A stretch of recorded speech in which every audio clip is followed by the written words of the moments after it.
Writer's Dream. This is a show where authors can talk about how they write their books, how they publish their books, and how they market their books. You can find us on YouTube. Just look for my name, Linda Maria Frank.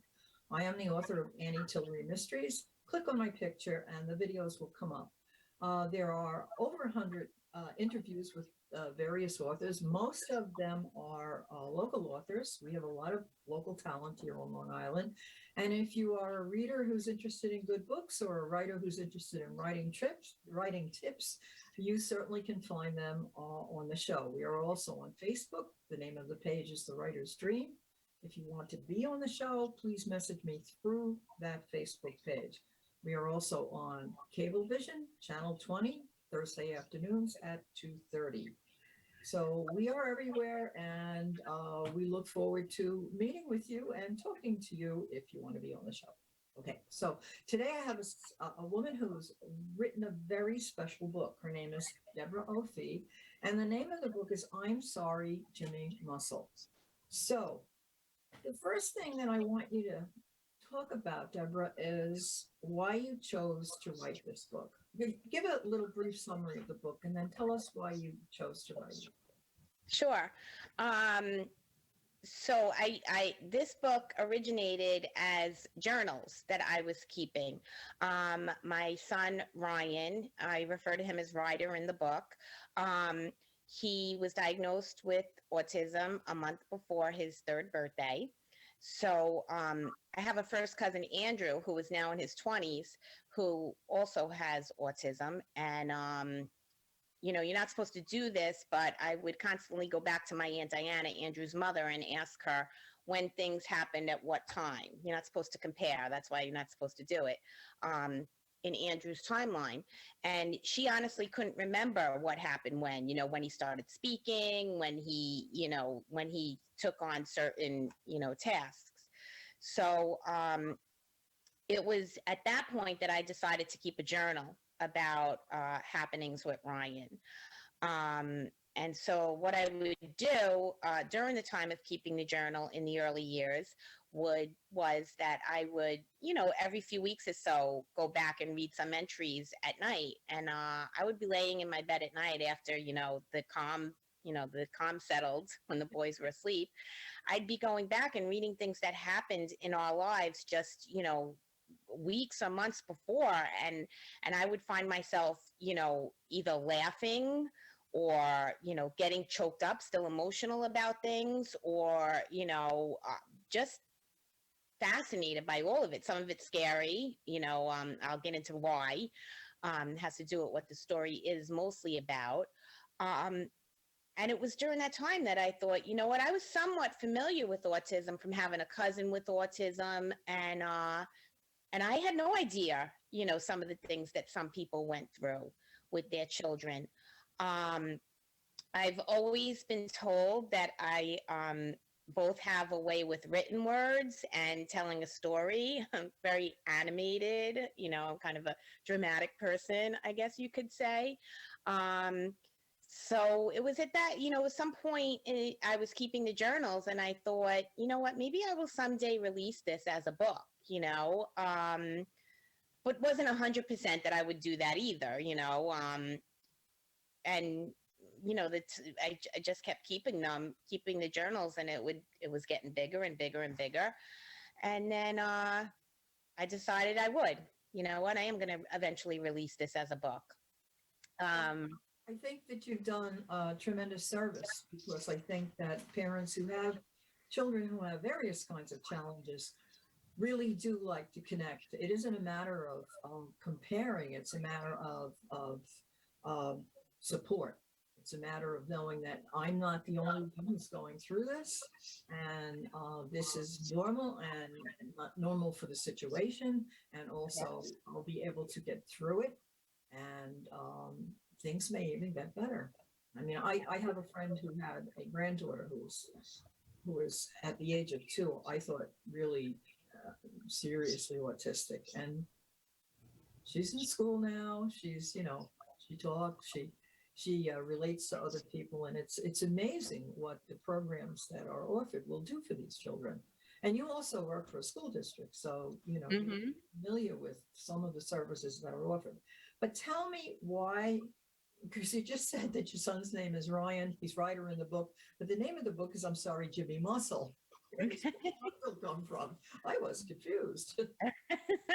Okay, so the name Jimmy Muscle, it's very funny too because a lot of people tell me, thank you for putting that in the first chapter. Because for years that I had been talking about it, people wondered, what does that mean? Where did she get that name? So it was at some point in the early years of raising Ryan that I started getting flashbacks to when I was like 11 or 12 years old of a boy that grew up in my neighborhood.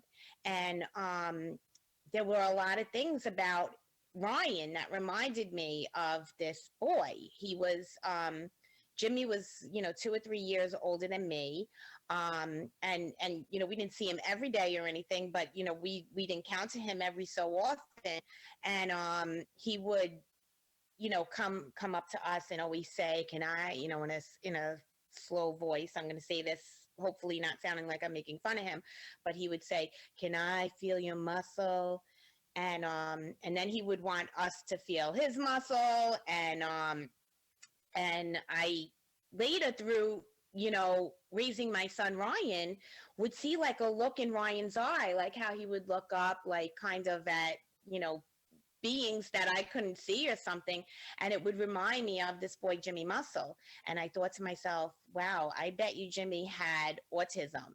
Because, in the 80s, the time that I'm specifically talking about was probably from 82 to 84. We really didn't know much about autism back then. You know, it's called I'm Sorry Jimmy Muscle because I was a part of a crew that probably were not the nicest to Jimmy. I won't go so far as to say that I wasn't nice to him, but I also did not take an interest in him, did not, go that extra step, that children are taught to do today, which is a wonderful thing, which is to, be accepting and inclusive and aware, you know. So that's just kind of, it was a tribute to him in name. He's really only mentioned a few times in the book, but raising my son, and it's part of what the larger story is, was about me learning a lot about myself and about the person that I sometimes was. And I think that we could all say that we have moments that we look back on and we're not especially proud of, and how, maturity and age and life circumstances change who we are, and I have a lot of regret. I have a lot of regret that I wasn't the right way to him, the best I could be to him.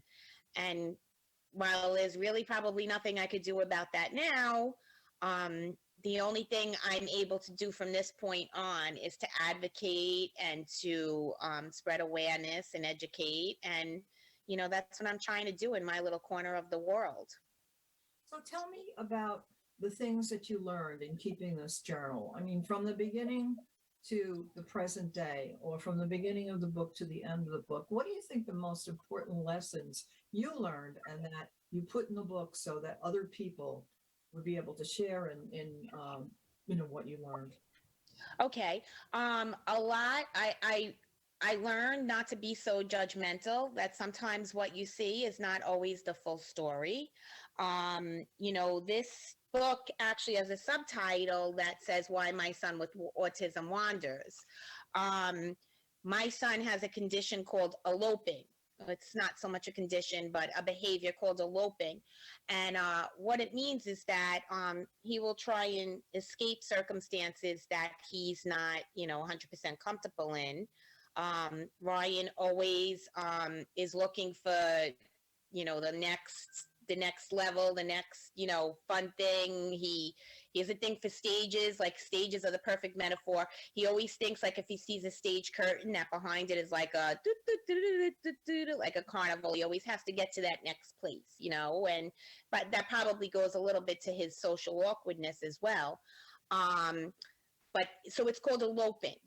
And there are children that have encountered dangerous happenings from eloping.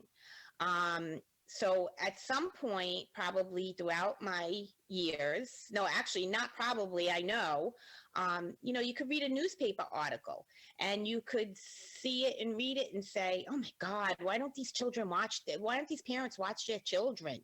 You know, and would it be as simple as that? It's like, it's not so simple. I could have, 8 sets of adult eyes on Ryan, and he could slip away. He could get away. Not so much anymore. Knock wood. Let me look for wood around here. Some of the therapies we've worked on have kind of healed those behaviors a little bit. But I never put it past him either. He's never more than, if I'm the one with him, he's never more than a few inches away from me at any given time. I think that's true for all children, that depending on the situation, you have to keep your eye on them. I have a grandson who comes to visit. They live in Maryland, and they come to visit, and they come to visit before COVID. We used to go, and we would, go into the city, and I really had to explain to him how dangerous the subway was, because he would go and he loved the subway, and he'd be like going to the edge of the platform and all the kinds of things that kids do. And I would have to tell him, and especially tell him, I said, not everybody you see here is a nice person. So don't talk to them, stranger danger.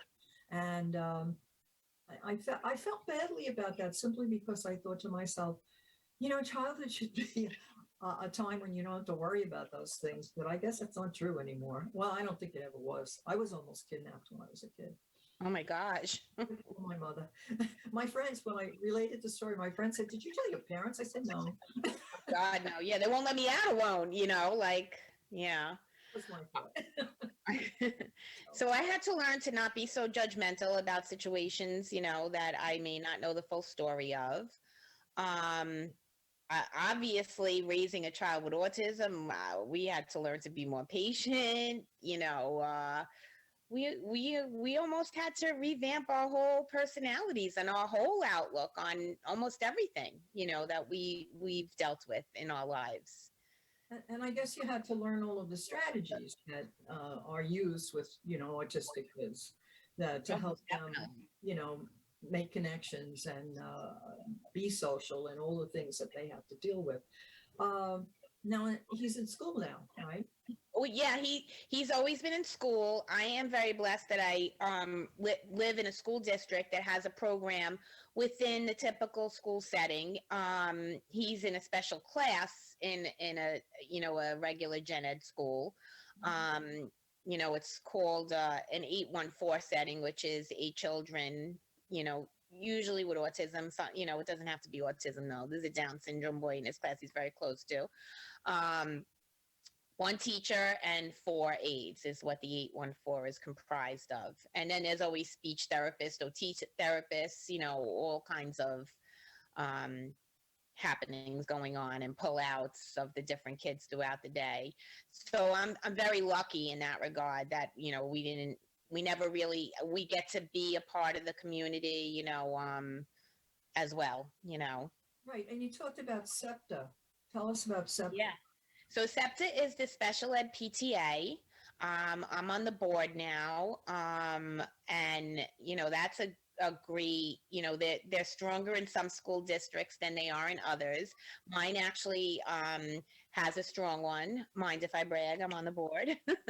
But yeah, and we put out a lot of great things for the kids, whether it's like, holiday inspired dances.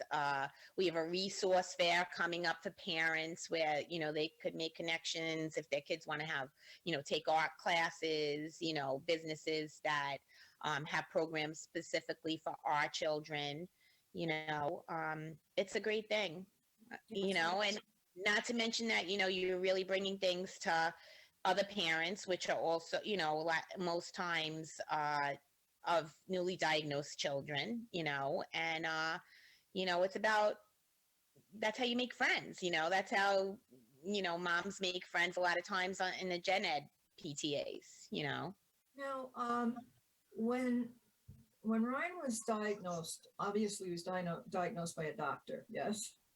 Okay. A psychologist, yes. Psychiatrist. So the doctor recommended the psychologist, and the psychologist diagnosed through a battery of tests, I'm assuming. Yeah. So we noticed we were in the middle of moving to Massapequa from Queens, which was a huge move for us, and we were lifelong Queens people, and it was around that time, we kind of took our eyes off Ryan, I guess you'd say. When big things like that are going on. And my husband one day said to me, I noticed Ryan used to talk a little bit, and now he's not really saying the things he used to say. Um, so my husband was concerned, and I was like, yeah, I think I noticed that too. Um, so we ended up, I said, okay, well, when we get to Nassau, and now we own a house, so we're paying taxes, I'll look into early intervention. My son JT, my oldest son, who is typical, neurotypical, was getting some speech for like regular speech things, lists or whatever, not clarity, I guess you'd say. And so he was already through early intervention with just those kind of things. So I said, when we get to Nassau County, I will look into it for Ryan. So what goes on is that then they start with the speech for a few months. And then, the speech therapist who's used to looking out and seeing some things, she was like, oh, I think maybe we'll pull a behaviorist into this. And she went back to the, psychologist through the early intervention. And then, of course, he comes and observes him every few months. And then finally, I think it was at the year point, the 1 year point.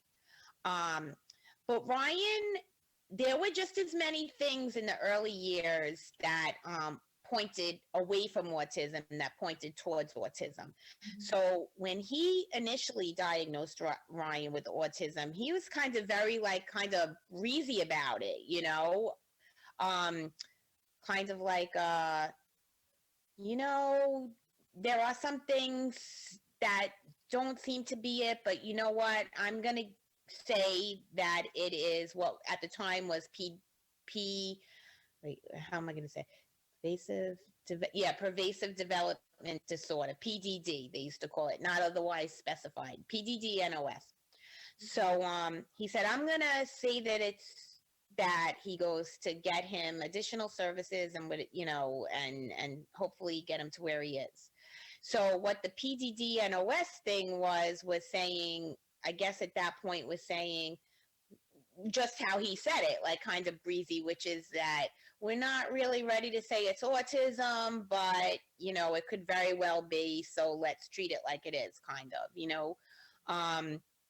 so then that, just getting that label at that time was enough to have it recognized by the school district, and at that point they go into the school district, which is after 3 years old, I think. I think that what you just described is very important for people who are watching this show, simply because some people are going to face this and they haven't faced it yet. So they don't know how much is available, how many services are available, how much is out there, and that's important.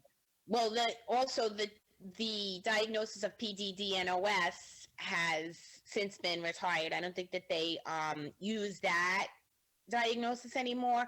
Now I'm finding, just by being on some of the special needs boards, that they'll say autism 1 or autism 2 or autism 3, and I'm like, oh, I have no idea what autism level Ryan is, because that wasn't what it was back then. I've since figured out that he's probably autism 2, which is kind of, I don't care for the term severe, but he's not that. He's just what the neurologist shortly after the psychologist said, which is moderate autism, which is limited speech, limited cognitive ability and awareness, but very low behaviors. He's so far, again, knock wood, I never put anything past him, not anything that we haven't been able to address and thankfully get to a good point under control. Okay, so I'm going to switch gears a little bit. What was the best part about writing this book? I won't say fun, because it could have been fun, but What was the best part for you? The really elating part? What made you happy about it? Okay. The best part of writing this book is that it served as therapy for me. It served for a release, you know. This is no longer in the book because my editor vetoed it, but there were some very angry points in this book. You know, there are some people, I'll say loved ones who disappointed me.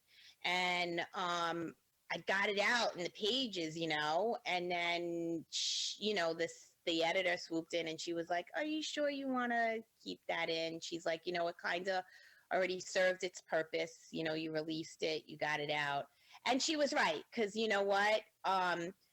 Any way that someone might have upset me, that was never anything that they meant to do. You know what I mean? And more to it, it's something that I have done to people, specifically probably my aunt. I wasn't there for my aunt when she went through it with Andrew because I had no understanding. And that's just how life works, you know? I mean, we would want to be there for everybody, wouldn't we? But, you know, so I am glad that she stepped in with all her knowledge and was like, I don't think that sentiment, she felt it took away from the book. And in retrospect, she's right. So Okay, what message would you give, just succinctly, what message would you give to parents who have a newly diagnosed autistic child? So, what I like to tell parents that have a newly diagnosed child, autistic child, is that only the diagnosis is new. You know, this diagnosis for children with autism could come anytime between the age of 18 months, or actually, I think I read someplace they're going down to 12 months now, from 12 months to 4 years old. You know, actually, I'm sorry, I know people that have been diagnosed in their 30s. Obviously, high functioning if they're getting diagnosed that late. But what I would say to them is the only thing that's changed is the diagnosis. And now you're going to get services to treat that diagnosis. This is the same child you've been raising all along. And it's a good thing. Don't deny it. Go with it. Take one day at a time, because really that's all you really can do. You can't project. There are times even now that my husband will come at me and we'll want to talk about Ryan's future, and it's like, really, how can we talk about the future? Because we worried so much 2 years ago where he'd be at this point, and most times it's surpassed where we thought he would be. So Well, that's really good advice. And I, I think that you've published through a small press, right? It's I did. So the publishing thing in itself was weird. I got it in front of a pretty big company, a pretty big publishing company, and then they had it for a year. Okay, so, and they weren't getting back to me, and I had a rep there, and he actually was the dad of triplets with autism. I'm sorry, 2 out of the 3 had autism. wow. And he was my rep there, and we would talk every few months, and he would be like, "Oh, it still has to go in front of the board." Well, eventually they passed, okay, which, it was a fluke to even get it in front of a good publishing company like that, as you well know how hard it is to publish, as for first-time authors especially. Um, so then he came to me and he said, well, I have this, guy that is he's been an author and he's looking to do a startup of a small publishing company. He introduced me to the guy, and, I spoke with him. His name is Dr. Andy McCabe, and he's great. And he said, yeah, he said, I'm starting out this small publishing company. He said, and I'm never, even if I could possibly become big, I'm never going to become big, because his passion was in this. He never saw it as a moneymaker. So the good thing is that he connected me with really great editors. Really great. The woman that did the cover was wonderful. I think she also did the typesetting. But he I was the first book published under them. Well, He that gave was really a good experience. It And was a great experience, and I'm very happy with the quality of it, you well, know. it's an attractive book. We only have about a minute left. Oh, I'm sorry. Well, that's I okay. could go on. I know, but I mean, we all can do that. The time always runs out. It always gets away from me. So I just want to say that it's been a pleasure talking to you, and Oh, you really offered a wonderful tool for parents. And what I would like to talk to you further about when the show is over is some marketing, because I know that at this time with COVID and whatnot, marketing is very difficult. It's very hard to sell books even though you're on Amazon and all the rest of it, unless you're James Patterson, you don't sell on Amazon anyway. But yeah. but I thank you so much for coming on, and good luck. Best of luck. Thank you. Thank you so much, Linda, for having me on, and thank you. You're welcome.